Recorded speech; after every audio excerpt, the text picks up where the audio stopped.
بسم اللہ الرحمن الرحیم. سب سے پہلے میں یہاں آنے والوں کو اور خصوصاً اپنے پریس کے ساتھیوں کو، دوستوں کو میں خوش آمدید کہتا ہوں اور دل کی عطا گہرائیوں سے آپ کا مشکور ہوں کہ آپ یہاں تشریف لائے ہیں. اس کے باوجود کہ یہاں ویسے تو کافی آپ کو فوگ، اسموگ اور بڑی گھٹن کی فضا کا جو ہے چرچا کیا جاتا ہے، لیکن کیا خوبصورت دن اللہ تعالیٰ نے آج جو ہے ایک ایسی روشنی دی ہے، ایک ایسا سورج دیا ہے، ایک ایسا آج موسم دیا ہے کہ میں سمجھتا ہوں دنیا کے بہترین موسم میں آج اس کو شمار کیا جا سکتا ہے.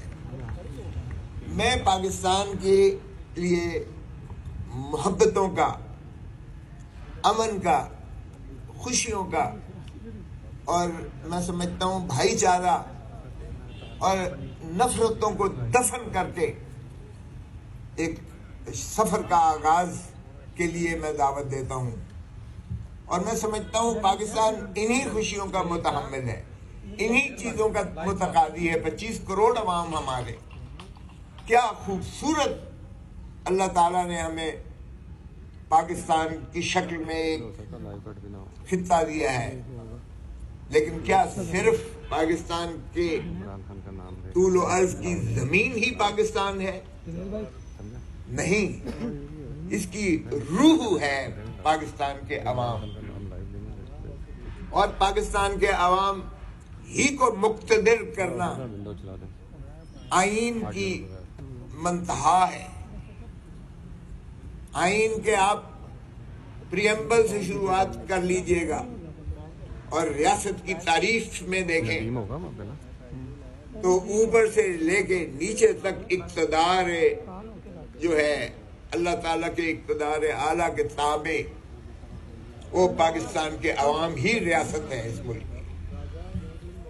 اور آرٹیکل 5 میں بڑا واضح مندرج ہے کہ وفاداری ریاست کے ساتھ، یعنی وفاداری عوام کے ساتھ، کیونکہ ریاست کی تعریف میں آرٹیکل 7 میں عوام کے علاوہ کوئی نہیں ہے، نہ عدلیہ ہے، نہ کوئی مقتدر حلقے ہیں، نہ حکومت ہے.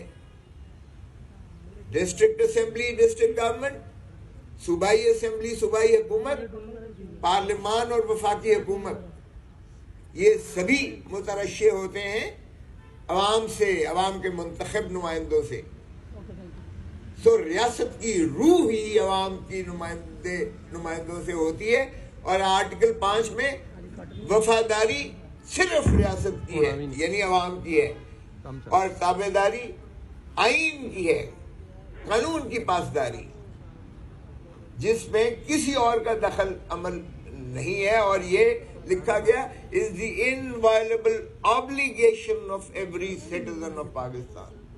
Loyalty to the state and obedience to the constitution is the inviolable obligation of every citizen of Pakistan. وہ آرمی چیف ہو، وہ چیف جسٹس آف پاکستان ہو، وہ پرائم منسٹر ہو، وہ صدر پاکستان ہو، یا کوئی بھی اکابرین میں سے ہو یا نیچے ایک مزدور ہو، کسان ہو، دہقان ہو، تو طے ہو گیا.